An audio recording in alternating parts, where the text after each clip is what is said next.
condicionarlo a su favor. Es algo que se ha venido debatiendo, no solo en la República Dominicana, sino en toda Latinoamérica.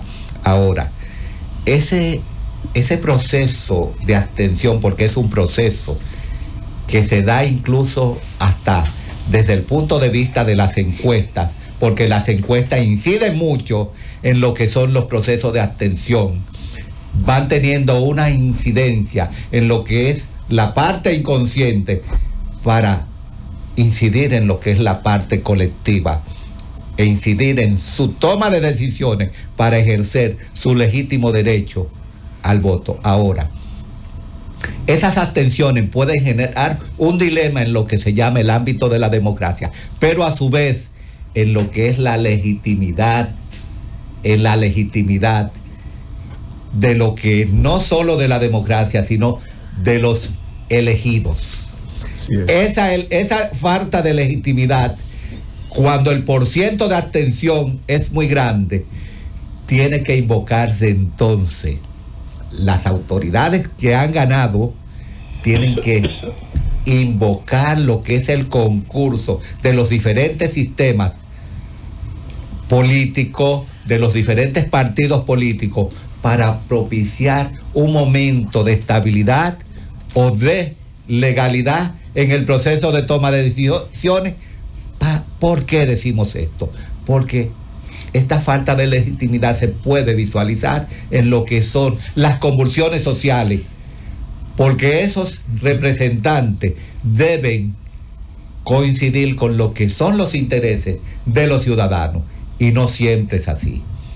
Entonces, cuando eso no sucede, decía en días pasados una persona muy conocida que nosotros tenemos un sistema participativo. No, nuestras elecciones, no, la democracia que tenemos no es una democracia participativa, es una democracia representativa. La democracia participativa existió en las polis griegas y por eso fracasaron. Por eso fracasó la democracia en las polis griegas, porque era participativa. Y precisamente Estados Unidos, que fue quien rescató después de la muerte de Alejandro Magno, porque Alejandro se llevó consigo lo que fue el concepto de democracia, que lo parió Heródoto en el siglo V antes de Cristo. Y esa democracia que fue heredada por los Estados Unidos, los padres fundadores, igual que el concepto de república que nació con los romanos, Estados Unidos dice, los padres fundadores estamos abocados a dos instrumentos que fueron un fracaso: la democracia, que fracasó con las polis griegas, y la república, que fracasó con los romanos. Entonces, ahí precisamente en Estados Unidos es donde surge lo que se llama la democracia como un sistema representativo por primera vez, no participativo.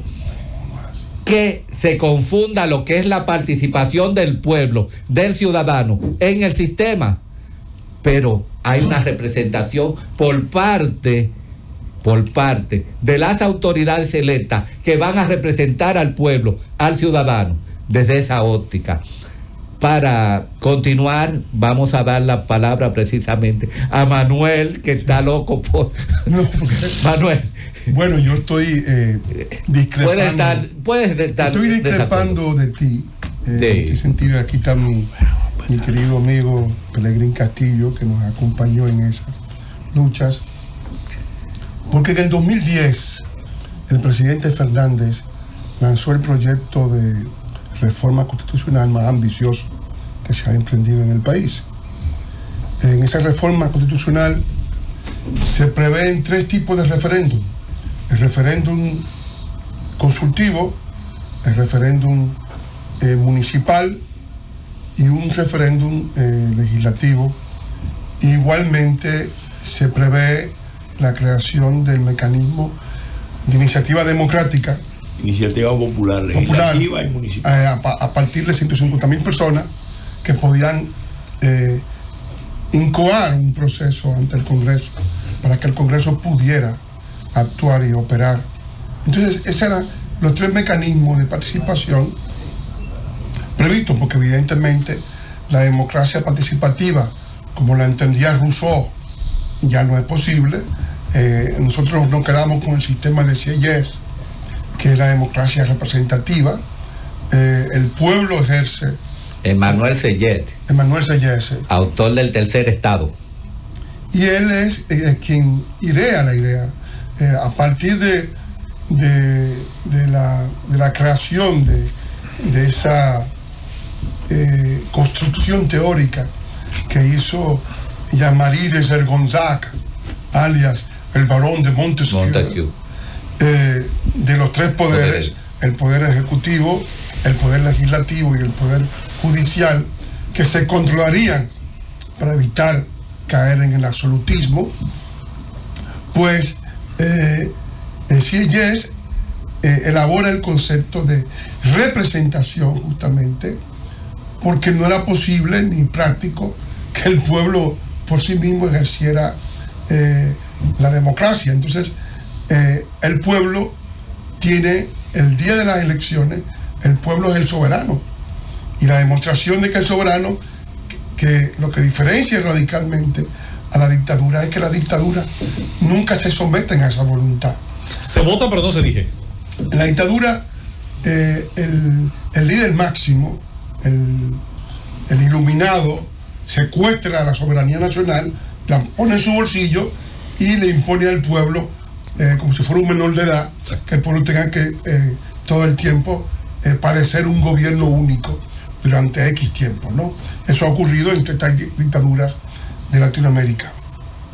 Pero en el caso nuestro, que es un caso de una democracia, lo que vemos aquí es, la representación, en cierto modo, ha sido desviada por varios factores. Fíjate que una de las cosas que a mí me produjo escozor es que varios de los diputados más votados tenían imputaciones de narcotráfico. Sí.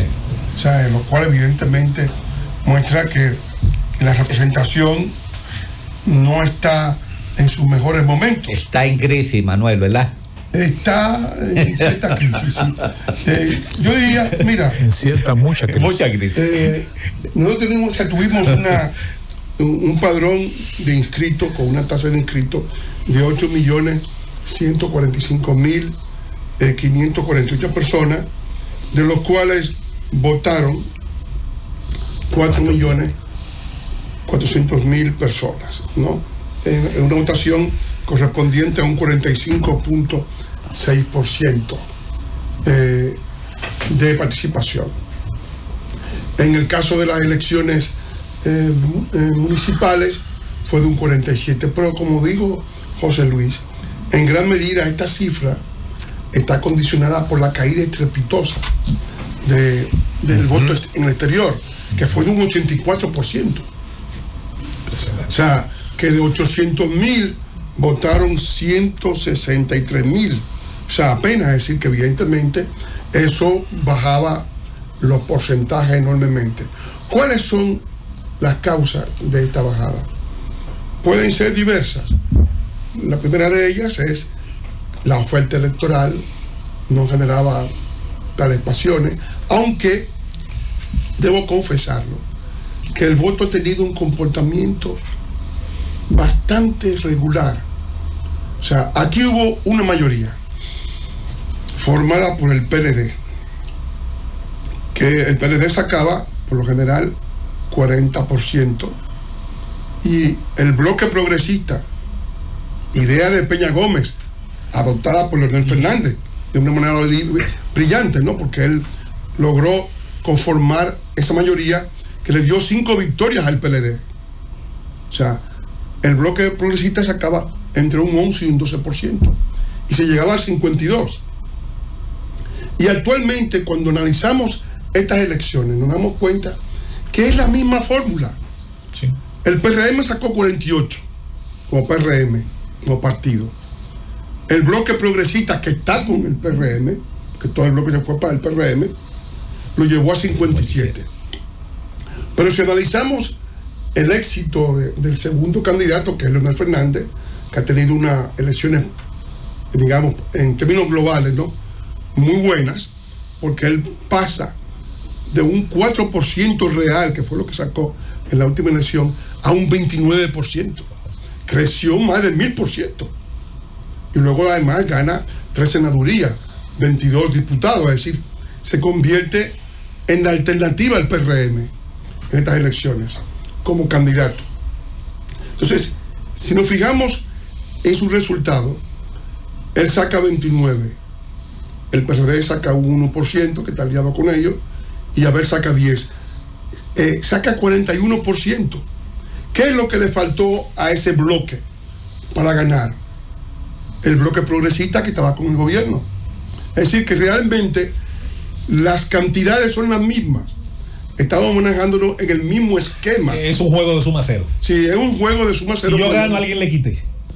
Claro, pero son las mismas cantidades, pero digamos que los 168 puntos del dominó. El comportamiento del electorado ha estado manejándose en un mismo esquema en el cual hay un bloque de partidos minoritarios que suman una cantidad que hay que agenciárselo para ganar, ¿no? El que lo tiene gana. Evidentemente esas son las balas trazadoras. Sí, evidentemente muy bueno este término. Ese bloque no lo podía tener el bloque opositor porque estaba dividido, o sea, y no había ninguna esperanza de que un reino dividido pudiera llegar al cierto éxito. Entonces evidentemente el bloque se fue del lado del gobierno, pero evidentemente estamos ante una misma construcción. Es decir, los partidos políticos tienen un comportamiento regular. No estamos ante los liderazgos anteriores, que eran liderazgos mesiánicos, Balaguer, ¿verdad?, que eran un símbolo, Bosch. Era más sólido, Manuel, los liderazgos de antes. Eran liderazgos de grandes oradores. ¿Verdad? De grandes oradores. Era más auténtico. Bueno, y también verticales, porque hay que decir que igual eran liderazgos muy fuertes dentro de sus partidos, independientemente incluso de formas democráticas. Bosch, el candidato del PLD mientras vivió hasta el 94. No, porque eran lo de Balaguer era todo el mundo sabe. Eran caudillescos, es decir, eran caudillos que eran el totum factotum en sus partidos, y generalmente sin embargo Peña no era así. Peña auspició varios candidatos antes de lanzarse. Peña, bueno, también cambió después del Concord. Cambió después del Concord, entendió que que llevó a mucha gente, y mucha gente no lo apoyó luego. Es decir, que evidente, después él entendió que tenía que serlo, si no iba a haber chance. No, y creó el bis. Claro. Pero entendió que el partido grande era el partido donde tenía que ganar. Pero que era interesante porque había una separación